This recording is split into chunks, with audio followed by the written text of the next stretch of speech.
amados ouvintes e internautas! O Papo com Carol está de volta na sua segunda temporada e vocês sabem que o nosso espaço te convida a conhecer diversas histórias e sempre sem preconceitos e construindo pontes.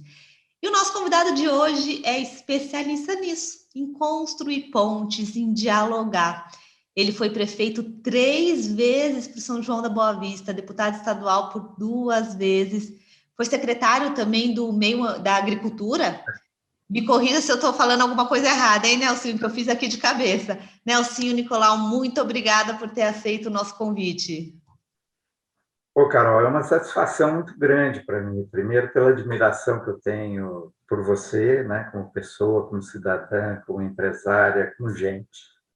E segundo, porque eu estou afastado há algum tempo, né, e essa oportunidade que a gente tem de falar com você, com as pessoas que vão nos ver e ouvir, para mim é muito grande, tá? Eu é que fico lisonjeado e comovido até pelo teu convite. Até parece, né? Eu sou uma grande fã sua, né? Assim, você sabe. Além de grandes amigos, primeiro eu já era uma admiradora do seu brilho nos olhos. Eu te falo sempre isso, que isso me encanta, porque é um brilho de paixão mesmo pela vida pública. Você foi, é e será um grande exemplo para todos nós que estamos com essa loucura aí de entrar nesse mundo. E falando em entrar nesse mundo, conta pra gente, assim, rapidamente, como que foi o seu início? Por que você resolveu enfrentar a vida pública, que não é uma escolha muito fácil, né? Isso é uma longa história, vou tentar condensá-la o máximo possível. Eu nasci de 2 famílias, nasci aqui em São João, sou de São Joanense, com muito orgulho, né? Apaixonado por essa terra. As 2 famílias, tanto paterna como materna, eram famílias bastante politizadas e com muita atuação no município. E o meu avô paterno era muito mais à direita, né? E meu avô paterno era de centro-esquerda, era de uma política mais social. Mas o meu tio Miguel é que era o grande engajado, irmão do meu pai, que era o grande engajado na luta política de São João. E meu pai era um médico daquele que, naquela época, fazia a assistência às famílias, principalmente aos mais humildes, né, de graça, ia para a roça, atendia todo mundo, atendia em casa, na Santa Casa, no consultório, e no máximo ele ganhava uma dúzia de ovos, uns franguinhos, um porquinho, e não cobrava. E era um idealista, né, excepcional, uma pessoa extraordinária sobre todos os aspectos e com uma visão, com um compromisso social muito grande, né? Até porque ele lidava com as famílias mais humildes, as pessoas, né, que tinham mais demandas, né? E o meu avô materno era um dos líderes da, da área dos políticos da UDN, mais à direita, e era um líder também. Nunca foi candidato, né? Ele foi eleito vereador e renunciou porque não aguentou muito a prática política, né? Mas era um tremendo influenciador da vida política de São João. Então, eu fui criado nesse meio, e literalmente no meio, porque você ouviu o meu avô materno, que era bem mais à direita, né? E era um cara extremamente ponderado, muito interessante, porque ele ouvia muito, né? E para depois falar alguma coisa, e o meu tio Miguel e o meu pai do outro lado. Então, eu cresci ouvindo todos os lados. E talvez, e muito, desse meu avô materno, que era a ponderação, o equilíbrio, sabe, um jeito muito interessante de ser, Ele ouvia, para depois ele falar uma palavra quando se perguntava alguma coisa. Ele ouvia. A hora, e aí, vô, o que você acha? Ele depende. Né? E aí ele ia te induzindo a construir o raciocínio assim, de uma forma muito tranquila. Né? E, do outro lado, posições mais populares, né? Mais de um populismo mais forte. Então, a gente viveu no meio dessa guerra. E a guerra política em São João era braba, braba, braba. Né? Tanto que, depois da eleição do Zé Rui de Lima Azevedo, que era um representante da política local, né, dos fazendeiros, das classes mais abastadas, né? Foi tão dura a eleição, tão bruta, que a minha mãe pegou os 4 filhos e foi para São Paulo, né, para a casa de uma irmã que morava em São Paulo, e disse: meu pai, se você quiser, eu estou aqui, para ir eu não volto. Né? Caramba, então não é coisa de hoje em dia só, essa dualidade. Não, hoje em dia, né? Então, nós moramos um tempo em São Paulo, mas com essa formação do meu pai, com essa visão social que ele tinha, com esse compromisso em contribuir para melhorar as coisas, principalmente para aqueles que mais precisam. Então, mas nós nunca saímos de São João. Né? Meu pai trabalhava em São Paulo como médico, mas todo fim de semana vinha para cá, a gente ia para cá, então continuei vivenciando São João. E talvez, não só eu passei a ter o gosto pela política, mas eu acho que hoje, raciocinando um pouquinho pelo que ocorreu, foi um pouco assim, sabe? Uma vontade assim de resgatar um pouco a família, sabe? Porque, de alguma maneira, nós não fomos exilados para o exterior, né? Na Revolução de 64, meu pai estava em São Paulo, meu tio Miguel, que tinha sido deputado, estava em São Paulo, eles ficaram mais de 60 dias sumidos, nós não sabíamos onde estavam. E meu tio Chafi, que era irmão dos dois, né, ficou mais de quase 3 meses preso aqui na cadeia, e foi preso por pessoas amigas, né, que criaram um tal da vigilância, não sei o quê, aí e tal, e foram prender aqueles que eram mais à esquerda, né? Nunca foram comunistas, mas que tinham uma preocupação mais social. Né? E talvez, então, eu acho que teve um pouco disso, sabe? Uma coisa assim, peraí, vamos mostrar que a gente não é isso, sabe? Vamos mostrar que a gente tem coisa boa, vamos mostrar que a gente sabe o que tem que se fazer para as pessoas terem uma vida melhor. E aí eu voltei para São João, fiz engenharia em São Paulo, e não fui bem buscar meu diploma, porque eu não tinha nada a ver com engenharia, né? Ainda mais engenharia química. E tem outra história que dá para falar sobre isso, mas é muito mais longa. E voltei para São João, vim tomar conta do sítio da família, né? E fui me envolvendo nas coisas da cidade, fui candidato a vereador. Meu pai tinha sido candidato a prefeito, e naquela época tinha sublegenda, né? Era Arena e MDB. Os partidos podiam lançar 3 candidatos em cada uma das legendas e somavam o voto da legenda, e a legenda que mais votos tinha. E nós perdemos uma eleição que foi roubada, né? Por 6 votos no total. Né? Depois meu pai foi candidato na outra, e perdemos também na legenda, embora ele tinha tido mais que o dobro do mais votado. Mas pela sublegenda não venceu a eleição. E eu fui candidato a vereador nessa. E fui o mais votado. Né? Tive 15% dos votos válidos naquela época como candidato a vereador. E aí comecei. Né?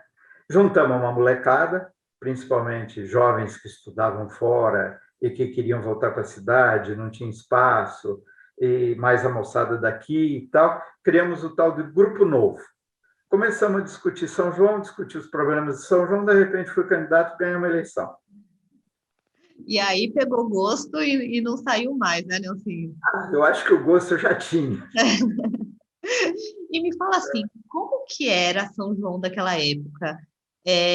Porque era o pensamento político, a gestão pública daquela época era muito, principalmente da cidade, né? Eu estou falando, era muito diferente da sua visão, que eu vejo que é uma visão que se preocupa muito com o social, mas você também fala, pô, tem que trazer empresa para cá, então é uma visão ponderada, né? A cidade era uma cidade de cerca de 40 mil habitantes na época. Os bairros populares não tinha água tratada, a lâmpada era uma lampadinha, daquelas lampadinhas incandescente, né? Não tinha asfalto, o esgoto correndo a céu aberto nas ruas.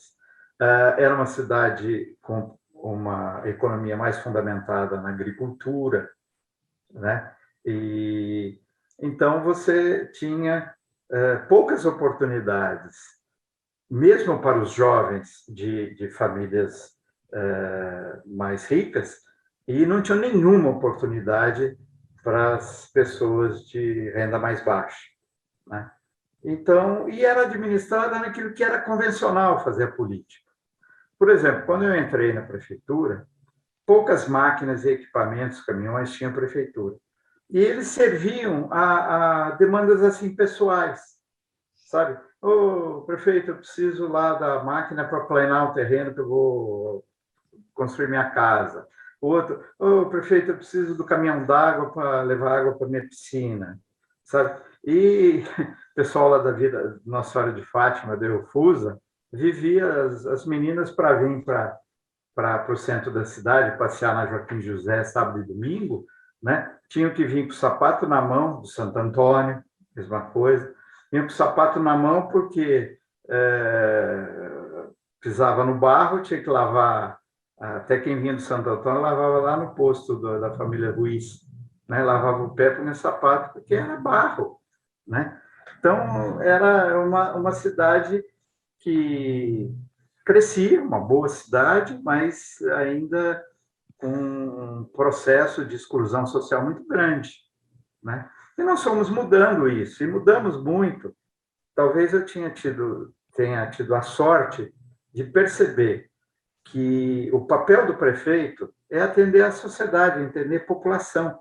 Então, às vezes a gente chega, né, por ter sido estudante, recém-formado e tal, achar que a gente sabe tudo, sabe que é bom para o povo.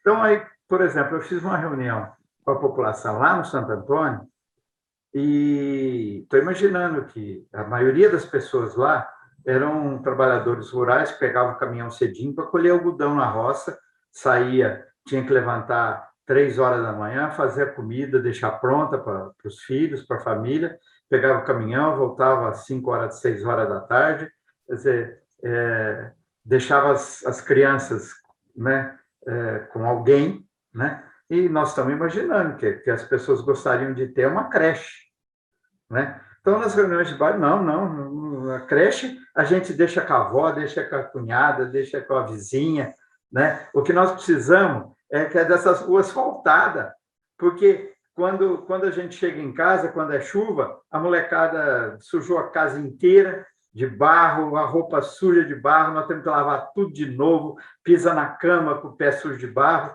ou quando é poeira, a gente deixa as roupas penduradas no varal, chegando em casa, o lençol está marrom, a toalha de banho está marrom de poeira, e nós temos que refazer, né? É o retrabalho, precisa fazer tudo de novo. A hora que asfaltar isso, por que o centro é asfaltadinho? Por que as ruas de paralelepípedo faz capa asfalto que nós aqui estamos nessa situação, sabe? Então, eu comecei a perceber que o concreto do povo é muito mais simples do que a gente pensa, né? E que, se a gente escuta o que a população deseja e as respostas são fáceis, então você vira um bom prefeito, você atendeu a demanda real.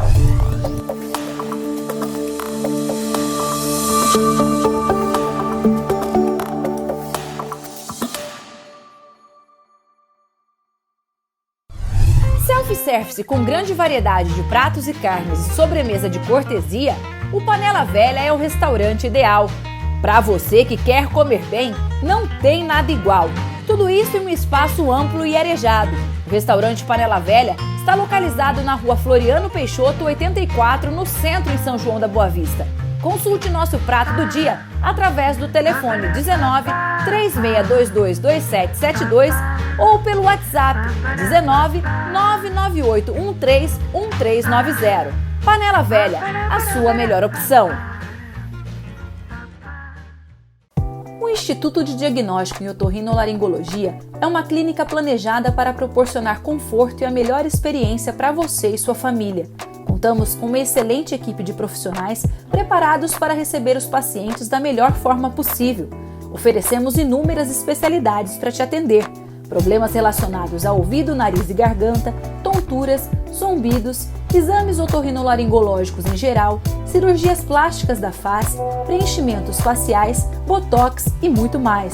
O endereço do IDO é Rua Conselheiro Antônio Prado, 531, no bairro Vila Conrado, em São João da Boa Vista. Médico responsável, Dr. Douglas Moretti.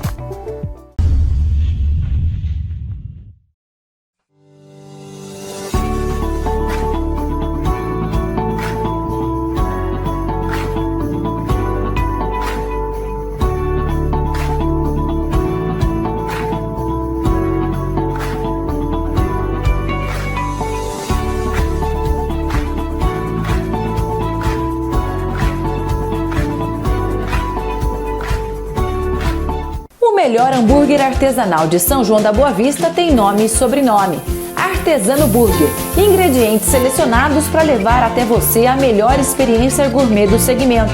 Está duvidando? Então dá uma olhada lá no Instagram. Só de olhar dá água na boca. E não é só isso, o atendimento também é diferenciado. De forma rápida e eficiente, o Artesano Burger funciona exclusivamente no delivery, de quinta a domingo a partir das 7 da noite. E para pedir o Artesano Burger, é só chamar no WhatsApp 19 991 162270. Artesano Burger, uma festa para o seu paladar. Aproveite o Dia dos Pais para realizar suas compras no Comércio de São João. Além de ajudar nossa cidade, você ainda concorre a R$1.000 em vales compra. Procure as lojas identificadas e participe. Realização ACE.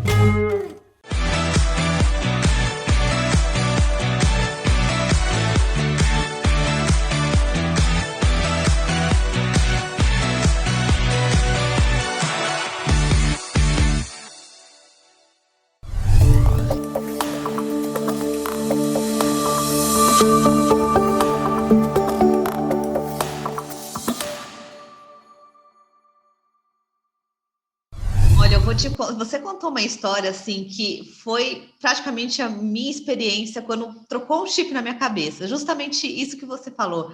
A gente acha que a gente sabe o que a população precisa. E lembrando que cada região precisa-se de uma coisa. Mas eu tive...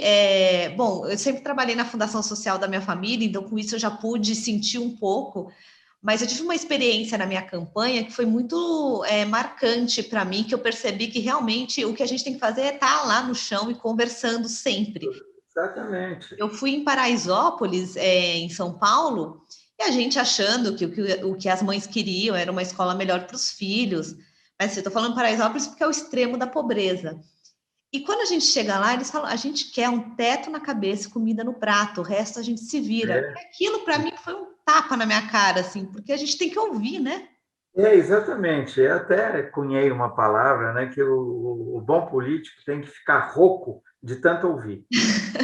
Falar menos e ouvir mais. E, além disso, isso foi fundamentado na essência do que é a democracia. Né? O que é a democracia?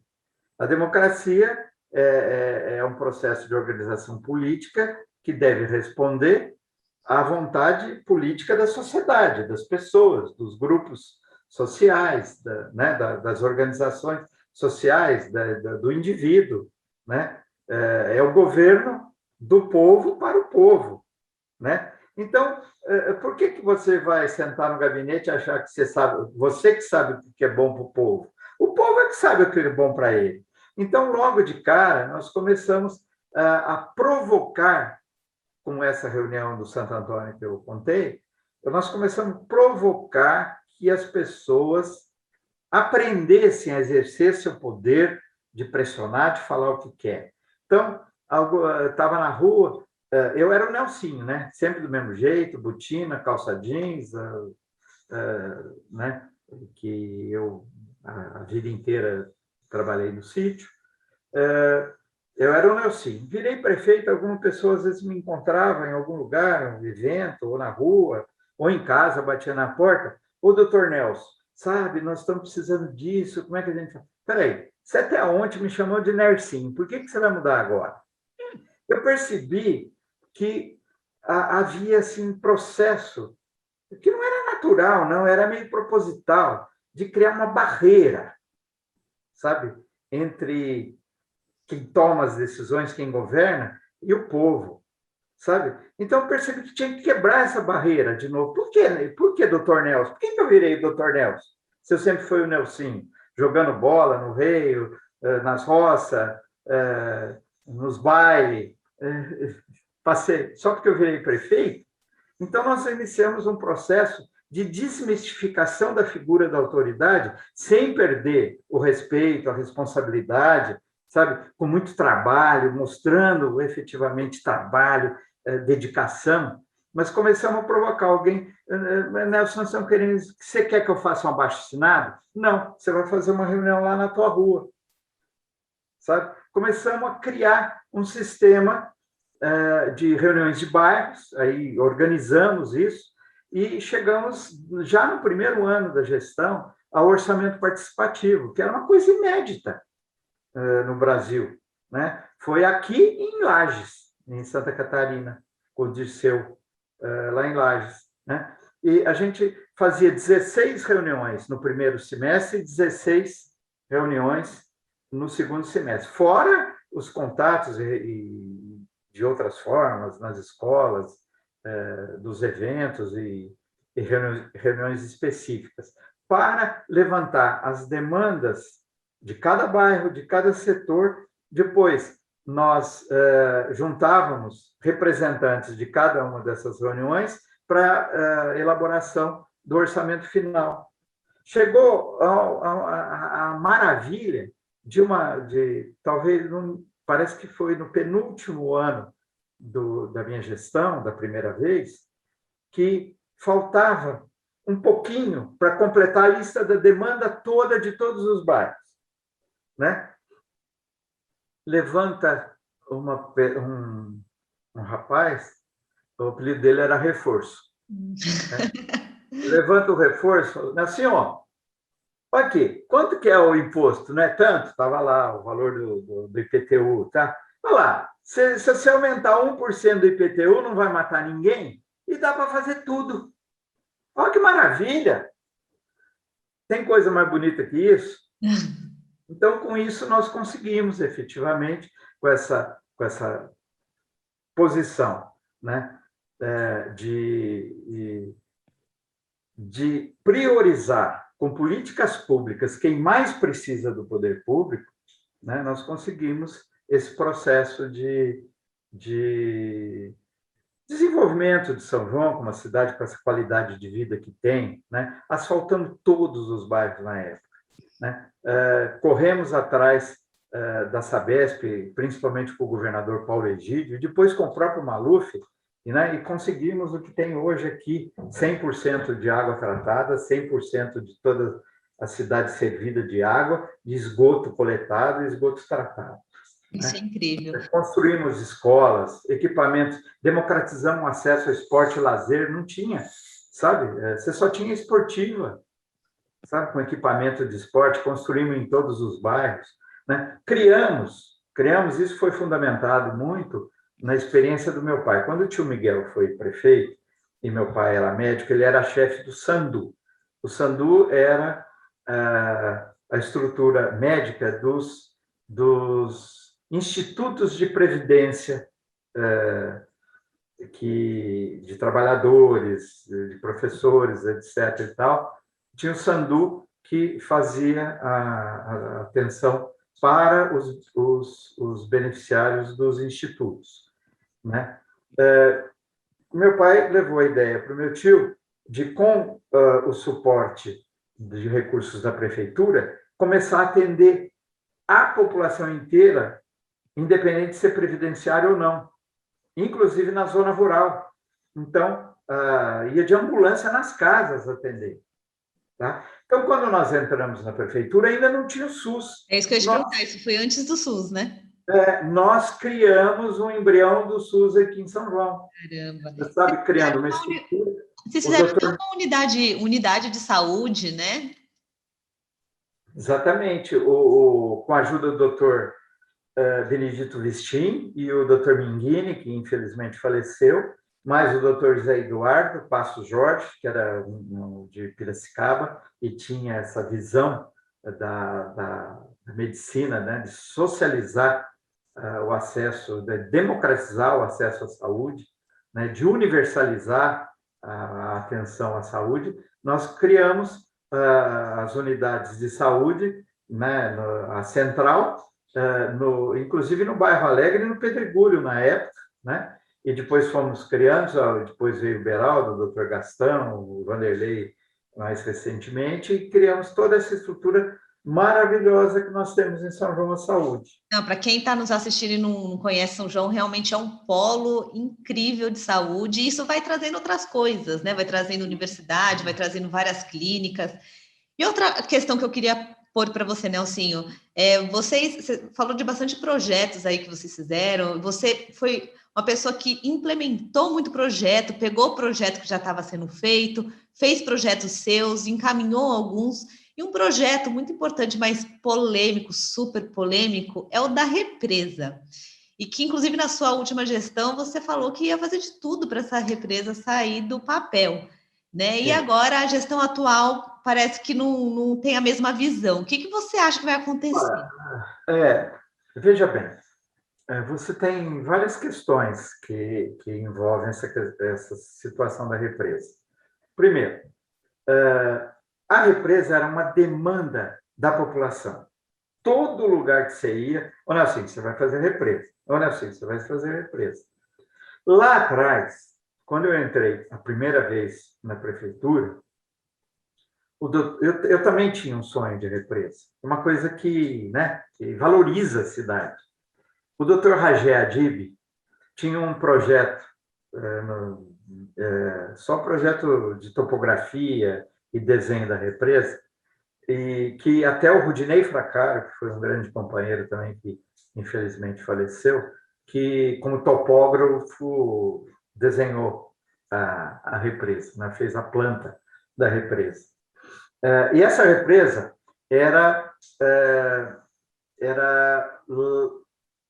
lá do lado do Paradouro. Ela ia mais ou menos ali das olarias do Cirto, né? A barragem ia ser ali, mais um pouco além da ponte ali da Unesp, né? Um pouco além. A barragem era ali e inundava até mais ou menos o Paradouro, né? Eu labutei de toda forma junto ao governo federal, ao governo estadual, levei para o Paulo Egídio, levei para o Maluf, para ver se a gente obtinha recursos para essa represa, que naquele momento havia outras prioridades como essa, de educação, saúde, saneamento básico, casas populares, né, que tinham uma demanda enorme, e outras obras que eram mais importantes que a represa nesse momento, mas desde lá comecei a lutar. Depois, o doutor Joaquim Simeão, quando foi prefeito, veio com a ideia de fazer a represa onde é o projeto atual, né? Só que não andou, não saiu. Quando eu entrei na prefeitura, me deu um estalo. Falei, puxa vida, vai ser no meu tempo que a Sabesp vai ter que renovar a concessão do serviço de água e esgoto, né? Então, eu comecei a lutar junto à Sabesp e ao governo do Estado, que era o Serra na época, para que, na renovação do contrato, a gente colocasse como responsabilidade da Sabesp a execução da represa. Ou seja, nós ganharíamos a represa sem pôr um tostão da prefeitura, né? Não vou dizer que foi jogada de mestre, mas foi uma ação de um gestor preocupado em resolver o problema da cidade e atender as demandas da sociedade local. E assim nós fizemos, né? Conseguimos incluir a execução da represa por conta da Sabesp, na renovação da concessão do serviço de água e esgoto. Então, ficou na responsabilidade da Sabesp fazer a revisão.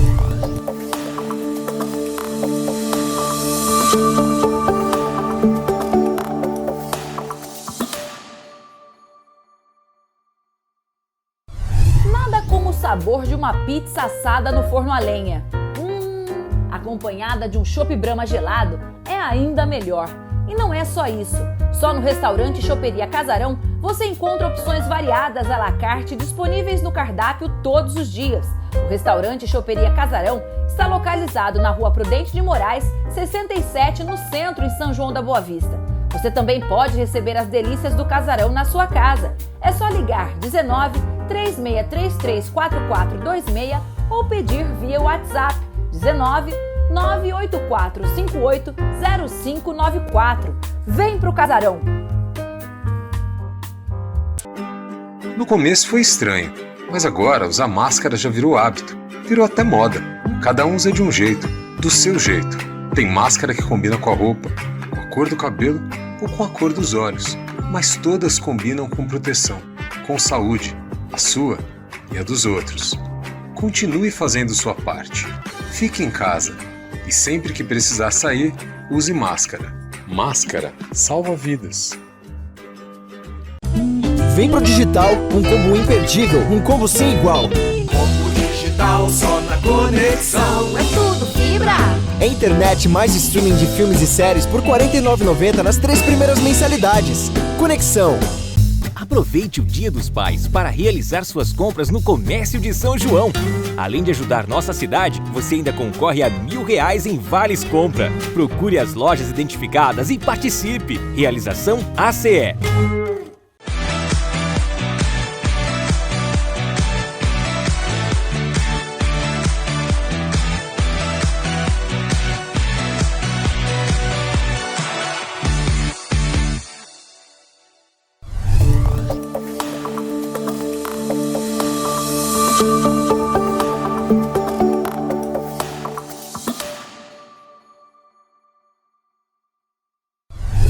Por que está travado agora? Então, aí tem mais uma questão que é importante. Porque a represa não é só uma coisa de embelezamento, ela tem a finalidade de você instituir ali um parque público, um espaço público, sabe? Para lazer, para você trazer as pessoas, para a integração das pessoas, né? Tem um parque importante. Além da reserva, né, de água. Segundo, a reserva d'água. Mas mais importante que isso, e que todo mundo esquece, ou não sabe, né? Apesar de, na época, os vereadores da época terem participado de toda essa discussão, mais importante é o seguinte: eu inseri também, como responsabilidade da Sabesp no contrato, foi aprovado na Câmara, foi aprovado pelo Governo do Estado, foi assinado pela Sabesp, por mim, prefeito na época, pelo governador do Estado, né? Esse novo contrato, é a questão do planejamento de macrodrenagem do município.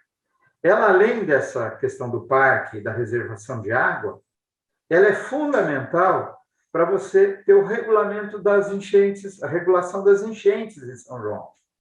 Sabe? Ela faz parte do plano de macrodrenagem do município, que implica nos 2 piscinões que nós fizemos, né? Mais 2 piscinões que estão projetados e da represa. Porque a represa, ela, com a barragem, você faria a regulação da vazão nos momentos de chuva,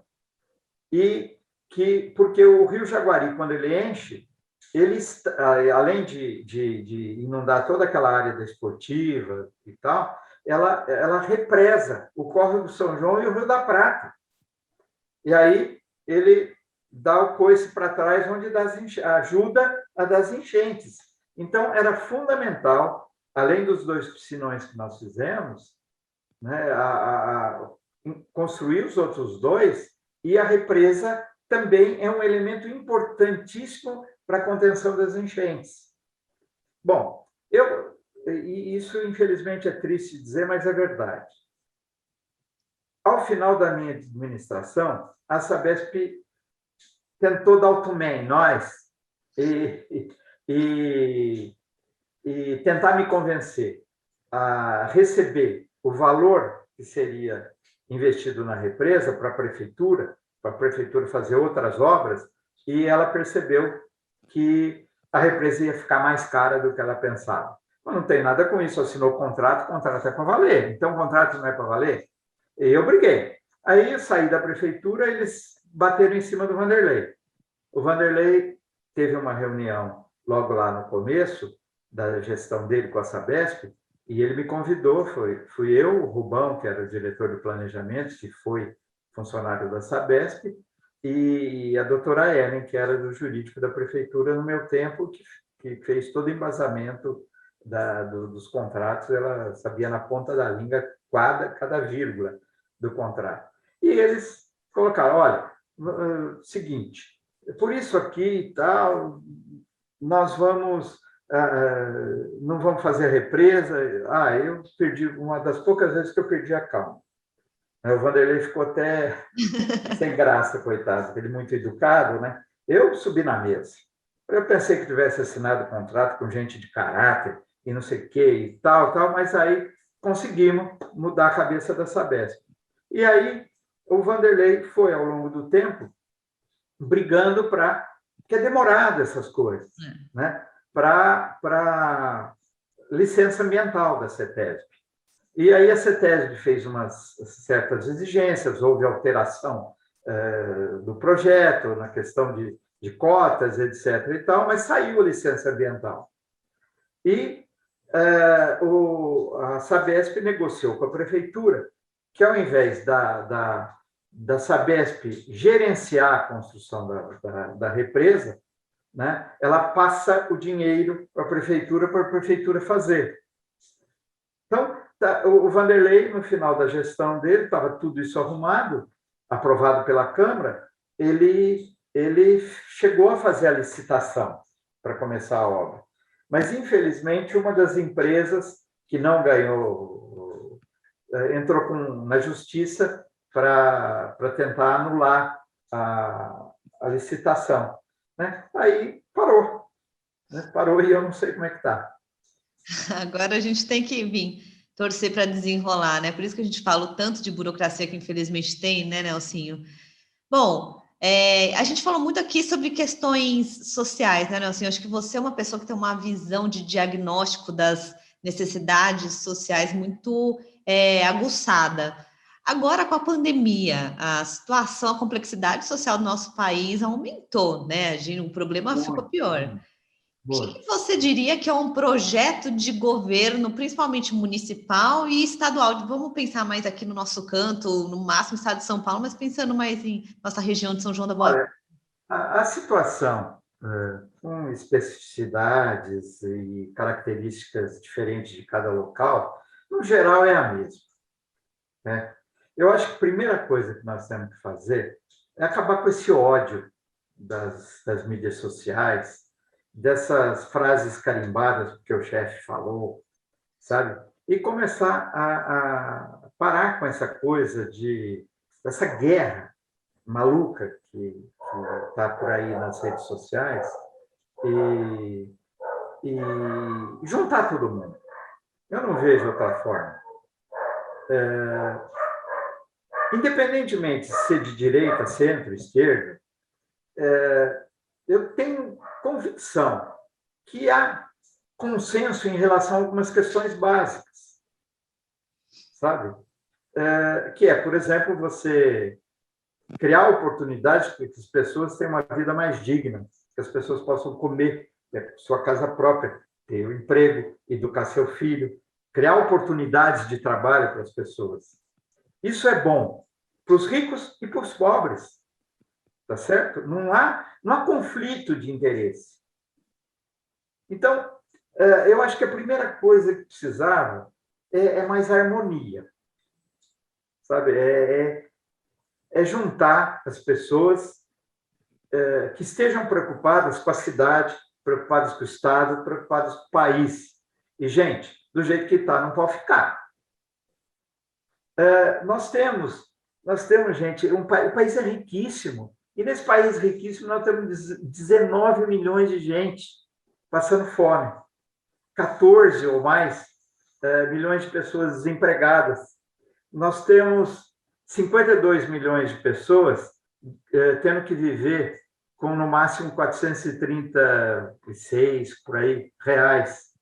35 milhões de pessoas tentando viver com menos de 151 reais por mês, não é por dia, não. A gente tem 100 milhões de brasileiros que não têm acesso ao saneamento básico, 31 milhões de brasileiros que não têm acesso à água tratada. Nós somos um dos países mais ricos do mundo e nós somos o 105º país em mortalidade infantil. É brincadeira um negócio desse, gente? Sabe? É muito triste, é muito triste. Metade dos jovens de 25 anos para cima não tem a educação básica, sabe? Uns 30 ou 30 e poucos por cento não tem o ensino fundamental. Como é que essas pessoas podem se capacitar para ter acesso aos empregos mais exigidos hoje? Eu tenho muito medo que e principalmente agora pela pandemia, gerou mais desemprego, gerou uma situação difícil para a população de renda mais baixa, gerou um problema difícil para quem é empreendedor, para quem produz, né? Mas se nós não atuarmos em cima disso, vai explodir. O fosso social está aumentando, está ampliando, né? Então, nós temos que... E o progresso, desenvolvimento, a geração de emprego e renda, de oportunidades para todos, só é possível quando houver harmonia. E com a intensificação desse fosso social, das demandas de uma grande... Os números que eu falei estão bem próximos da realidade, não é pouca gente. Talvez aqui em São João, nas cidades boas, a grande maioria das pessoas não tem essa visão como você teve em Paraisópolis. Certo? Talvez não enxerguem e achem, nossa, será que tem desemprego? Eu já ouvi hoje isso, de uma pessoa. Estou oferecendo tanta vaga de emprego lá e as pessoas não querem.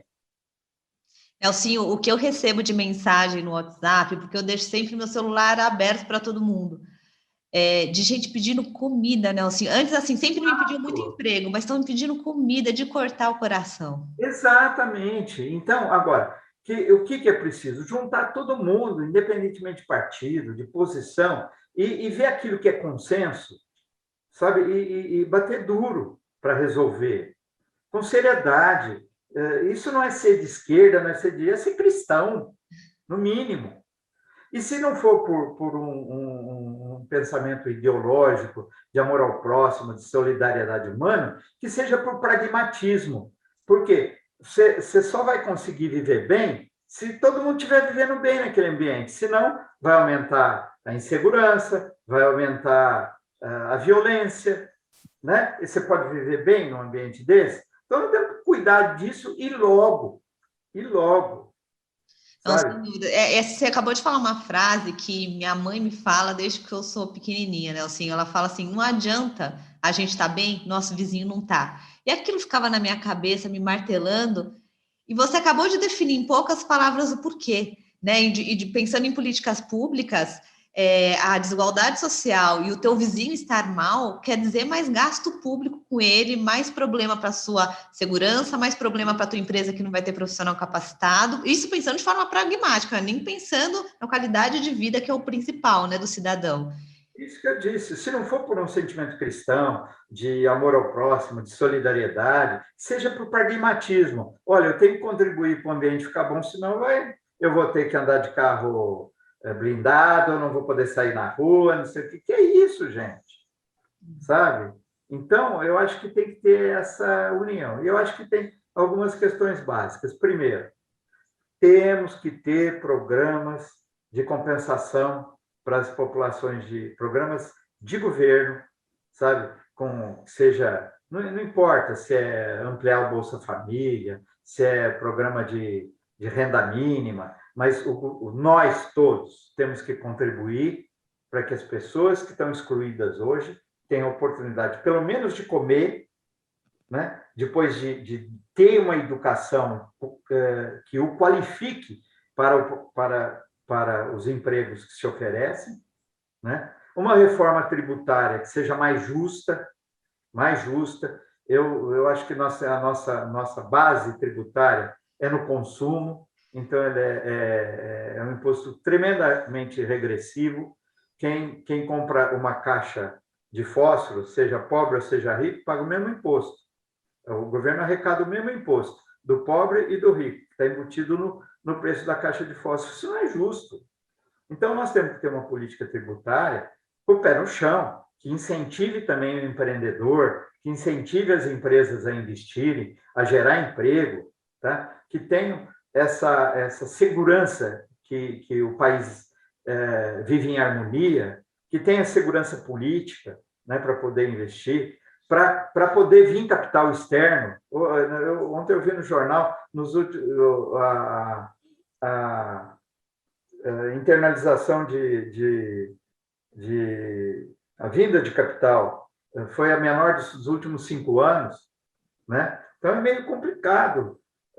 E ter essa reforma tributária que seja uma reforma justa e que arrecade para esses programas sociais, para investir em habitação, para a universalização da saúde, que já foi feita pelo SUS, mas que seja universalizada em qualidade, né? Porque você tem acesso ao SUS, mas será que os serviços que o SUS, que o poder público tem condições de oferecer, então a mesma qualidade dos outros, dos planos privados e da medicina privada? Não tem, né? A educação foi universalizada com as reformas feitas, tal, mas a qualidade, os professores estão tendo estrutura, equipamentos, condições, salários dignos, né? E programas para fazer uma educação moderna que efetivamente deixe a pessoa qualificada,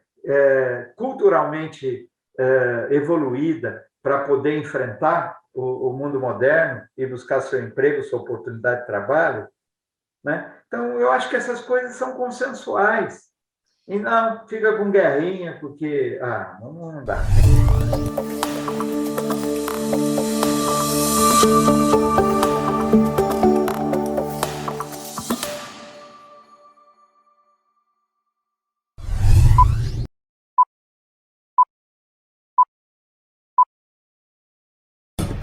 Os fatos que foram destaque no Brasil e no mundo. As principais notícias de São João da Boa Vista e região. Debates e opiniões. A participação do ouvinte. O seu noticiário de todos os dias.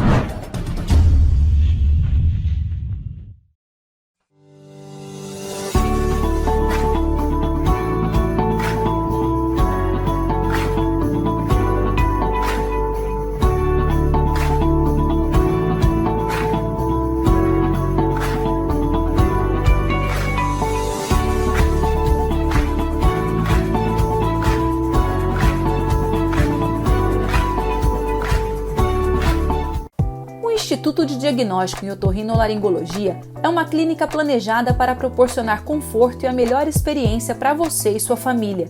Contamos com uma excelente equipe de profissionais preparados para receber os pacientes da melhor forma possível. Oferecemos inúmeras especialidades para te atender. Problemas relacionados a ouvido, nariz e garganta, tonturas, zumbidos, exames otorrinolaringológicos em geral, cirurgias plásticas da face, preenchimentos faciais, botox e muito mais. O endereço do IDO é Rua Conselheiro Antônio Prado, 531, no bairro Vila Conrado, em São João da Boa Vista. Médico responsável, Dr. Douglas Moretti. Aproveite o Dia dos Pais para realizar suas compras no Comércio de São João. Além de ajudar nossa cidade, você ainda concorre a R$1.000 em vales compra. Procure as lojas identificadas e participe. Realização ACE. O melhor hambúrguer artesanal de São João da Boa Vista tem nome e sobrenome. Artesano Burger, ingredientes selecionados para levar até você a melhor experiência gourmet do segmento. Está duvidando? Então dá uma olhada lá no Instagram. Só de olhar dá água na boca. E não é só isso, o atendimento também é diferenciado. De forma rápida e eficiente, o Artesano Burger funciona exclusivamente no delivery, de quinta a domingo a partir das 7 da noite. E para pedir o Artesano Burger, é só chamar no WhatsApp 19 991 162270. Artesano Burger, uma festa para o seu paladar.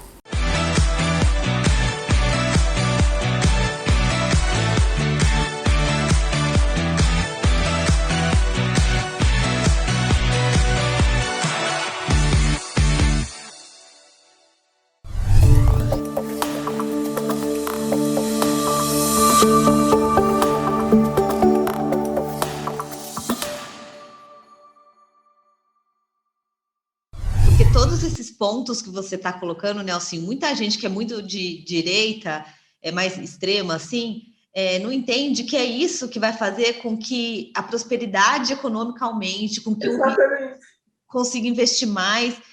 Não é de outra forma. Então, o Estado não tem que largar a mão de tudo que cada um se resolve, né? A questão da renda mínima, até que você comentou, eu, com as minhas dúvidas, sempre vou buscando estudo de caso, lendo livro. Eu estou lendo um livro que chama Utopia para Realistas, e fala justamente de experimentos em todo o mundo, mas principalmente nos Estados Unidos, América Latina e Europa, falando o que a renda mínima causou de impacto naqueles centros, naquelas comunidades, né? Porque a gente pensa, poxa, a renda mínima, muita gente pensa, o cara vai ficar folgado em casa, não vai fazer nada. Não, os resultados são o oposto. A comunidade fica mais rica. Os alunos aumenta extremamente, mais de 30% o índice de permanência na escola das crianças, as mães podem trabalhar. É uma coisa assim, é surreal como que aumenta. Então, assim, tem que ser pensado, estudado, né? Não é só jogar no ventilador qualquer ideia que você tenha. Não, e tem que ter a contrapartida. Quem recebe tem que manter os filhos na escola, tem que ter o compromisso e o governo ajudar com a qualificação dessa pessoa, para esse pai, dessa mãe de família, para eles terem uma oportunidade de trabalho, seja com um empreendedorismo, pequeno que seja, uma atividade, ou trabalho com carteira assinada, mas tem que fazer isso, gente, tem que fazer isso, né? E muitas vezes as pessoas não veem. Por coincidência, hoje, de novo, num grupo de WhatsApp, alguém abordava algo semelhante, e um companheiro falou, aqui não trabalha porque é vagabundo, sabe? Era em relação àquela notícia que saiu esses dias, se não me engano, no Mato Grosso, das pessoas irem buscar osso para fazer sopa porque não tinha o que comer, né? Então, é uma questão de boa vontade, eu acho, sabe? É uma questão de compromisso com o outro. E esse compromisso com o outro, como você falou, reflete em benefícios consigo próprio para você mesmo. Sem dúvida. Se nós continuarmos aprofundando essa realidade do país, né, fatalmente isso vai explodir, gente. Não é possível. Uhum. E eu acredito que isso se consegue através da política. Por quê? Mesmo que as pessoas demandam, pressionam através de sindicato, de organização de bairro, dos diversos tipos de organização, ou que saia na rua com bandeira brigando pelas suas demandas e seus direitos, sabe? Ela só acontece se esses segmentos, né, se essa sociedade se organiza e elege pessoas que representam esse pensamento, essa vontade, sabe, de cada segmento. Porque não adianta nada eu vou brigar por isso, vou sair na rua, vou no sindicato, vou na organização, vou na igreja, vamos pressionar tal. Mas você tem uma maioria no parlamento, nas áreas de decisão, que não tem compromisso nenhum em resolver essas questões, não vai resolver. Parece que no Chile, a questão da Constituinte aí nos dá um exemplo atual muito interessante, né? Que grupos de pessoas mais jovens, mais atuais, mais modernas, se organizaram e estão elegendo as pessoas certas para fazer o país crescer, né? Melhorar a Constituição que tem, possibilitando institucionalmente essas mudanças. É assim que se faz. Ao invés de ficar falando que a política é que ninguém presta, que política é só coisa ruim, que todo político é bandido, todo político rouba. Não! Se a gente acha isso, vamos entrar para mudar. Exatamente, concordo 100%. Eu penso também igualzinho você, principalmente nessa questão. Acredito que a política é o caminho e acredito que precisa de gente correta, honesta e que está disposta inclusive, respeitar a complexidade social que o nosso país tem, pensando na prosperidade econômica sempre. Uma coisa anda junto com a outra. Sim, eu acho que nós não vamos ter um espaço para os empreendedores investirem e tal, se nós não tivermos essa harmonia social, né? E essa harmonia social só vem se a gente tiver um processo de inclusão social, de redução ao máximo possível a pobreza e as desigualdades. Para mim, isso está tão claro. Não, está claro. E, se Deus quiser, vai ser claro e vai entrar gente lá para fazer isso. Porque, sei lá se esse exemplo é bom. Não é com o radicalismo, nem de direita nem de esquerda, que se resolve. Né? A direita falando, não, o pobre é pobre porque é vagabundo. E a esquerda dizendo, não, o rico tem muito, vamos tomar dele. Né? Se não tem casa, vamos invadir o prédio dele e vamos morar lá. Vamos invadir a fazenda dele e tomar dele. Não é nada disso.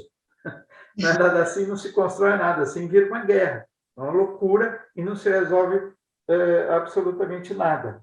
Né? É juntar todo mundo para realmente, através de políticas públicas voltadas para o social, você ampare essas pessoas que estão excluídas, né? Crie processos de educação, de qualificação, para criar oportunidades para que essas pessoas vão tendo seu espaço de trabalho, de produção, etc. e tal. E, por outro lado, os empreendedores, o capital, participar desse processo, né?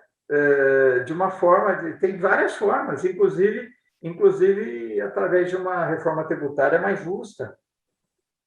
Olha, então, Nelsinho, falar com você é uma aula de política. Eu te falo assim de coração que eu sou apaixonada por esses papos que a gente tem, porque abre muito a nossa cabeça, a gente consegue dialogar, você tem uma cabeça incrível, uma visão extraordinária mesmo, uma visão política, uma visão social, uma visão econômica muito enriquecedora. Eu estou meio destranado. Não, ixi, você que pensa. Não, assim, eu quero te agradecer de coração. Olha, eu recebi tanta pergunta que eu avisei no meu Instagram que eu ia te entrevistar. O pessoal fez tanta pergunta, assim, eu não fiz nem 10%. Mas a gente marca um segundo episódio. Nelson, eu quero te agradecer de coração. Eu te agradeço, vem. Sabe que eu estou muito feliz e honrada por a gente ter batido esse papo aqui. Vamos continuar falando bastante, que o pessoal vai pedir aqui. Muito obrigada por ter aceito o nosso convite, viu? Se você quiser encaminhar, se for perguntas dirigidas a mim, se você quiser encaminhar para mim, eu posso responder. Pode. Se puder servir, tá? Estou à disposição. Eu acho que esse momento é o momento de desarmar os espíritos, sabe? E buscar o diálogo, o contraditório, o conflito de interesses é uma coisa pertinente.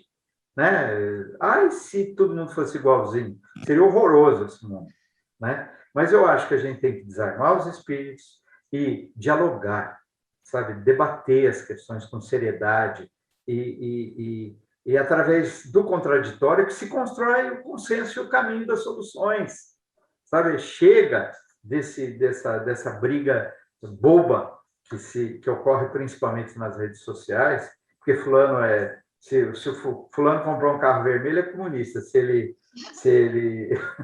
tem uma carroça verde, é fascista. Sei lá. Então, para com isso, gente. Né? Vamos ter um pouco mais de bom senso, equilíbrio e juntar esforços, né, para resolver os problemas. Porque eles estão aí. A pandemia agravou-os mais ainda. A economia parece que está crescendo, Mas quem está ficando com o benefício desse crescimento? A economia está crescendo, mas tem 19 milhões de pessoas passando fome, mais de 14 milhões de pessoas desempregadas. Como é que faz? Essa sua mensagem final da harmonia, do diálogo, eu acho que é essencial. Eu luto por isso diariamente. Aqui no meu canal eu trago gente de todos os lados e espectros ideológicos. Quando eu trago de um lado, o outro me xinga. Quando eu trago desse lado, o outro me xinga. Mas o que eu trago aqui é para as pessoas ouvirem, porque a gente sempre tem o que aprender com todo mundo. E com você foi uma aula, Nelsinho. Não sei se eu estou espichando, mas um dia o Eduardo Junqueira passou aqui em casa, né? Eu conheci muito os pais e avós dele e tive a felicidade de conhecer. Um dia ele me perguntou: Nelson, você se qualifica com o quê? Socialista, um homem de esquerda, de centro, de direita?